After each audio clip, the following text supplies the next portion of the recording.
Marc Polymeropoulos, he worked for 26 years at the CIA before retiring at the senior intelligence service level. He is one of the CIA's most highly decorated operations officer. Marc, good to see you here. Thanks so much for having me on. So, Marc, we're going to start talking about Iran. Iranian activists in the U.S. says that the protests are not about the hijab, which is merely a symbol, but about bringing down the regime. Your approach? Well, first of all, this has been incredibly inspiring. I found myself, glued to social media. It is absolutely extraordinary. And I think primarily because this is a women's movement. This really is, from a grassroots level. They're not actually coalescing around a single individual. This is not talking about kind of any kind of political campaign. So it's pretty extraordinary and it's pretty inspiring. I think one of the questions that we have to have in the United States in particular, and maybe I'll break it up into two parts. First of all, what can we expect out of this? Is this really going to threaten the Iranian regime? And the fact of the matter is, it's really hard to tell. In autocratic regimes, we've never had a very good track record of seeing when popular protests can lead to a regime's fall. But the other piece on the policy level is, what should the United States do? And I think the Biden administration, has come out with some strong statements. But in thinking about, of course, the U.S. history in Iran, which, as we talk about what can we do, we have to keep that in mind. I think the notion of keeping the internet up, keeping social media alive in Iran is something that, should both the public and private sector in the United States and the West should really promote, because after all, that's how these images are getting out. I saw Elon Musk the other day said his Starlink satellite is going to be made available. That's really good. That's kind of the smart policies that I think we should adopt. Marc, do you think this is enough? And U.S. lifts sanctions to allow Elon Musk to activate Starlink internet satellites. But is it enough? Condemning the act, is it enough? Well, on the face of it, no, it's not enough. But of course, we have to balance, what can we do? There's a history of U.S. involvement in Iran. And so, if we become too involved, I think the worry is that we risk, of course, discrediting those we are seeking to help. So that's the balancing act. But I think the EU has talked about sanctions. The United States Treasury certainly put sanctions on the morality police. But you raise a very good point, because at the end of the day, our hearts and minds and our support has to be with the protesters. Mm-hmm. Will, in your opinion, the nuclear deal be signed at the end, and what is the price U.S. and Iran will pay? So I think the nuclear deal is in big trouble for a variety of reasons. First and foremost, I think it's it's on the Iranian side. I think the U.S. put forward a deal, and the Iranians have rejected this. But I think politically, this is really difficult now. Several things are happening. First of all, the protests on the street. I mean, how do we sign a deal with a regime that's engaged in a brutal crackdown? That's going to be very difficult, just in terms of ethics and morals. But you also have the notion that Iranian intelligence has sent operatives, and it's been out in the press, to the United States to try to kill former Trump administration officials. So, is that a nation we can do business with? On top of that is kind of continued Iranian bad behavior. So ultimately, I think just on the face of it, I think we're not going to see a deal. And then the last piece, and I think is really important politically in the United States, this is impossible for the Biden administration. The Republicans are completely against this, as are some Democrats. So I don't think anything happening is going to happen in the near term. I really don't. You served in multiple assignments for the government, especially in counterterrorism. Russia state media tells viewers that nuclear war is now a given if West continue pressure. Your approach here? No, I think this is a bluff, and this is something that Vladimir Putin has done before. Here's the way I see it. Nothing today is different than it was several days ago, just because there's been this kind of rhetoric coming from Moscow.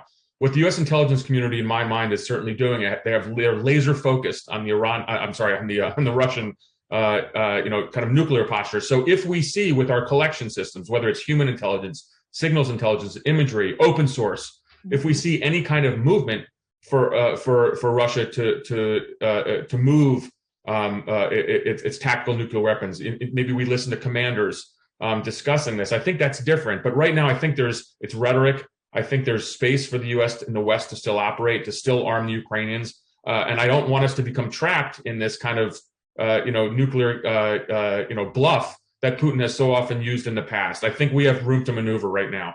What about the China warnings? They warned U.S. of very wrong, dangerous position on Taiwan following UN meeting. So any concern here? Well, sure. So, everything is, of course, interrelated as well. China is certainly watching the events in Ukraine, where the West really came to the aid of the Ukrainians after the Russian invasion. But look, in terms of China, the U.S. has had this kind of consistent one China policy for a long time, and then President Biden comes out and says very clearly that if Taiwan was attacked, the U.S. would certainly come to its assistance, and the Chinese are kind of perplexed by this.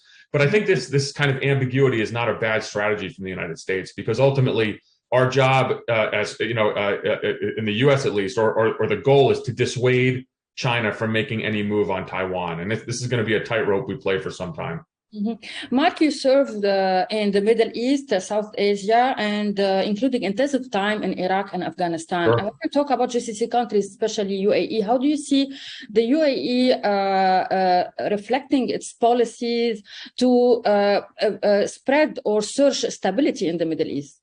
Sure. The UAE is obviously become a tremendous ally of the United States. I think it was a former Secretary of Defense, General Mattis, called the UAE "Little Sparta" at some point, because ultimately it just has been a key, regional ally, almost a lily pad to project U.S. interests. And we look at the UAE, and of course, with an eye towards Iran. So the UAE is absolutely critical for kind of this policy of where we can in some ways dissuade and counteract Iranian influence in the region. But I see the UAE as a country which is, of course, stable, with a tremendous economic future, and I think the U.S. UAE alliance is here to stay and will only grow in the years to come. Mm-hmm. Do you think that the Biden administration make a big mistake by neglecting the Middle East and focus more on Russia and China?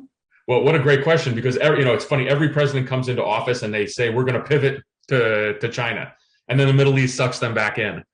Because it's a region of course, incredible importance. I think that that ultimately the Iranian issue is something that's going to keep us focused on the Middle East, and we can actually do both things at once. But at the end of the day, we have our Middle Eastern allies that are absolutely critical in terms of containing Iran. One thing I wish I would see more of, and again as an old Middle East hand, is work on the Palestinian issue. I understand, everybody has celebrated the Abraham Accords, and that's good. There's nothing wrong with them. But ultimately, we have to solve, the fundamental issue of Israel and the Palestinians, because, at the end of the day, for me, this is kind of an ethical and moral issue, and the status quo can't continue. So I would like to see more emphasis placed even on the most intractable conflict of our time, which is how to solve the Palestinian question. Before to discuss local news, let's talk about Vision 2030 and the leadership of Mohammed bin Salman. How do you see it? So, what an interesting individual, of course, condemned, at times correctly by the West for, of course, the Saudis and, killing of Khashoggi. Yet there's, when I talk to my friends who I haven't been to Saudi Arabia for several years, but my friends who travel back and forth say there's absolutely a difference in Saudi culture and society. Things have opened up. Yet at the same time, there are still terrible human rights issues going on. So it's a very complicated country. This is a longtime strategic ally of the United States. Saudi Arabia is the second largest oil producer and the largest exporter in the world. They are an ally, but MBS, really is someone who is a complicated figure. And I think that the Biden, the Biden outreach to the Saudis recently was in theory the right move, but I don't think it was reciprocated, frankly, from the Saudi side. In terms of assistance with the price of oil, the price of gas, and of course Saudi Arabia has made some kind of some efforts to move closer to China and Russia. So it's a complicated relationship. But again, let me just go back. Fundamentally, I talk to my friends; things have changed there, and so I scratch my head on this. This is a hard one. Mm-hmm. Talking about Rashida Tlaib, U.S. Congresswoman, originally Palestinian, she said Americans can be progressives or support Israel, not both. Democrat lawmakers criticized the squad members' remarks as outrageous and anti-Semitic. Your opinion? Oh, so look, this is kind of in American politics. There's always this standard that you have to kind of show just this unqualified support for Israel, and I think that's. That actually doesn't help Israel in the long run. again, you have an intractable problem that we must try to solve. And look, I've spent a lot of time in Israel, and I've spent a lot of time in the Palestinian territories, and I would urge people who have who have opinions on this actually to go and visit. Palestinians are not treated well, and it's a situation just ethically and morally that I believe has to change, and a lot of Israelis do as well. It's okay to criticize a friend and ally. You're not anti-Semitic when you're doing so, and I would argue with demographically, the Israelis better confront this situation because time is not on their side. So you can criticize Israel as a friend. There is absolutely nothing wrong with that because, again, if you spend some time in Israel, the Israeli political situation, the Israeli political scene is absolutely filled with lots of different sides and opinions. What do you think about the Abraham Accords? How does change the region and for the best?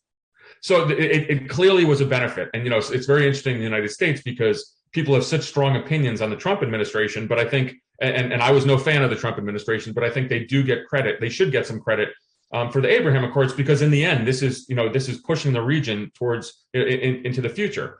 I think these are peace treaties, if you want to call them that, between some, certainly some of the Gulf states and Israel, where there really necessarily wasn't a state of war. I mean, we're not talking about, kind of the fundamentals of the conflict, but it's good that it's moving forward. I still would like to see movement on the Palestinian issue. Mm-hmm. And sometimes I think because the Abraham Accords, the Palestinians end up getting neglected. A quick question about Iraq. What is the best method to get rid of the influence of Iran there? Yeah, well, that's very hard. And it's and the U.S. hasn't really been very successful in doing so. Of course, with with a hugely significant Shia population in Iraq, I mean, Iran is always going to have some influence. I think that ultimately at the end of the day, the United States is going to have to accept that Iran is a regional player and will have some say there. It's just finding kind of the right Iraqi partners who are not beholden to Tehran. Yeah, the primary concern should be the border, the open border. The border is more overwhelmed under the watch of President Biden. Your reaction here? Well, that is actually true, and so I think that some things that Democrats don't understand is what a serious issue it is, particularly for border states. But number two is that we have to fix this, and we haven't done so. And and I think this becomes a very useful political issue for the Republicans, in the midterms and onwards, because we have not fixed the border, we have not fixed our immigration system, and it's something that I think with smart Democrats should be very keen to address.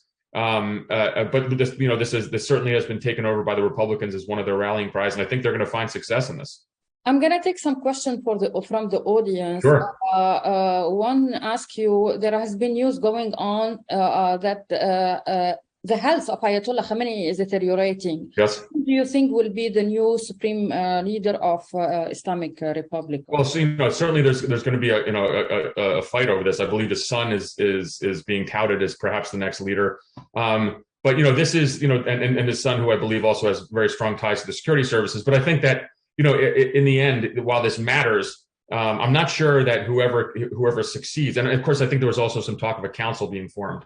But I think in the end, I'm not sure this matters all that much if they can't address what is kind of this staggering unrest right now, what has hit the Iranian streets. Mark, another question from the audience. They ask you about UAE policies into climate change. Right. So, it's interesting. And I would throw in the Saudis' policies, too. I mean, the Gulf states have actually been pretty progressive on this, in some ways more progressive than the United States. It doesn't seem to be a political issue in the Gulf. And one of the things that I find that's really interesting when I talk to my friends in the Middle East, especially amongst the Arab youth, is there is really a lot of a sentiment for climate. And I think that's a really good thing. I mean, I almost wish some of this would translate back into the U.S., but I see the Gulf as leading the way. And again, I'll throw the Saudis in there as well. I mean, one of kind of Mohammed bin Salman's promises is to work on climate. So I think that's a very good thing. Mm-hmm. One question about the assassination or the killing, the trying to kill Salman Rushdie. The guy who tried to do it, he has affiliation with Hezbollah and Iranian IRGC. So why the Biden administration is silent about this? Well, I don't necessarily think they've been silent. I think the investigation is ongoing, but I think you can certainly put that in with kind of the the bad or Iranian behavior, the kind of the malign activities. Whether it's trying to kill former Trump administration officials. I mean, certainly there was a plots against both former National Security Advisor Bolton and then Secretary of State Pompeo, but also with Salman Rushdie and other instances where Iran is actually trying to reach into the United States. What I think this does ultimately is ensure that there will not be a nuclear deal for some time. And that the U.S. and Iran will continue to be adversaries, because this is not behavior that can be excused in any fashion by the United States. And I don't know how we negotiate with a country that does this. There certainly doesn't establish any level of trust. Mark, thank you so much. That's all for now. Thank you for being here, and good to see you. Thanks so much. Maria Malouf here. Please click to like and subscribe to Maria Malouf TV YouTube page and catch our hottest interviews and most compelling analysis. You will not get it anywhere else.